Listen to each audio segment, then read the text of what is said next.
बिस्मिल्लाहिर्रहमानिर्रहीम। अस्सलाम वालेकुम। A1 टीवी से मैं हूं अलीशा अब्बासी। नजर डालते हैं न्यूज हेडलाइंस पर।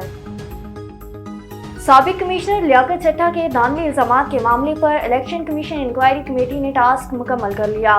ज़राए के मुताबिक इंक्वायरी कमेटी ने रिपोर्ट का इब्तदाई ड्राफ्ट मुकम्मल कर लिया। इलेक्शन कमीशन इंक्वायरी कमेटी ने साबिक कमिश्नर के खिलाफ फौजदारी कार्रवाई तजवीज़ दे दी।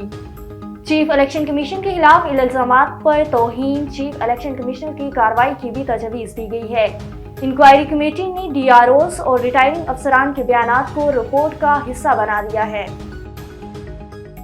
पंजाब के बाद सिंध में भी खातून वज़ीर आला लाने की तैयारियां शुरू कर दी। फरियाल तालपुर वज़ारत आला की सबसे मजबूत उम्मीदवार बनकर सामने आ गई। ज़राए के मुताबिक सिंध में पीपल्स पार्टी की जानिब से फरियाल तालपुर के नाम पर गौर किया जा रहा है। फरियाल तालपुर के इनकार पर मुराद अली शाह, नासिर हुसैन शाह और शर्जील मेमन में से किसी एक को नामजद किया जाएगा। फैसले के लिए आइंदा 2 रोज में पीपल्स पार्टी सिंध की पार्लिमानी पार्टी का इजलास होगा। वाज़ेह रही कि मुस्लिम लीग नून की पार्लिमानी पार्टी का इजलास लाहौर में हुआ, जिसमें 200 से ज़ायद अरकान ने शिरकत की। पार्लिमानी पार्टी में फैसला किया गया कि वज़ीर आला पंजाब मरियम नवाज ही होंगी। मुश्तबा शुजा रहमान को स्पीकर और ज़हीरुद्दीन को डिप्टी स्पीकर पंजाब असेंबली बनाने पर इत्तफाक हुआ। अमेरिका ने एक मरतबा फिर पाकिस्तान के आम इंतखाबात में होने वाली बेज़ाब्तियों की शफाफ तहकीकात करने पर जोर दिया है।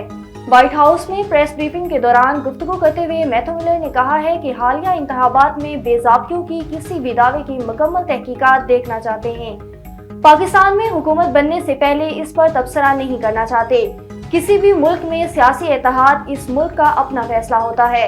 अमरीकी महकमा हाजा के तर्जुमान मैथ्यू मिलर ने मजीद कहा है कि पाकिस्तान में इज़हार राय और ताल्लुक की आज़ादी पर पाबंदियों की रिपोर्ट्स पर तशवीश है। सोशल मीडिया तक शहरियों की रसाई यकीनी बनानी चाहिए। अमेरिका ने आलमी अदालत इंसाफ से फ़लस्तीन पर इसराइल की बर्बरियत के खिलाफ फैसला न देने की अपील कर दी।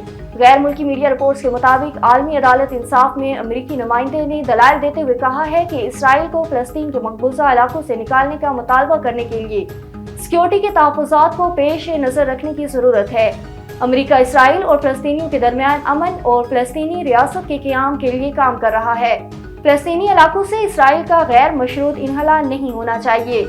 आलमी अदालत इंसाफ में मिस्र की जानिब से दलाइल देते हुए मिस्री कानूनी कौंसलर जैस्मीन मूसा ने कहा है कि इसराइल के गज़ा पर जारी बदतरीन हमले में 29,000 से ज़ायद फ़लस्तीनी शहीद और 23 लाख से ज़ायद बेघर हो चुके हैं, जो आलमी कानून की खिलाफ वर्जी है। 19वीं चोलिस्तान जीप रैली के मेगा इवेंट का क्वालिफाइंग राउंड आज होगा। क्वालिफाइंग राउंड में 10 गाड़ियां और 4 ट्रक शरीक होंगे। नादिर मैक्सी, साहिबजादा सुल्तान और जैन मोहम्मद के माबेन जोर का जोड़ पड़ेगा, जबकि फैसल शादी हेल, आसिफ फैसल चौधरी, जाफर मैक्सी और आसिफ इमरान भी अपनी महारत के जोहर दिखाएंगे। खवातीन ड्राइवर्स भी 19वीं चोलिस्तान जीप में बाजी मारने को तैयार हैं। हेडलाइंस आपने जानी, फिलवक्त के लिए इतना ही। मज़ीद खबरों और अपडेट्स के लिए देखते रहिए A1 टीवी। A1 टीवी, सब पे नजर, अंदर की खबर।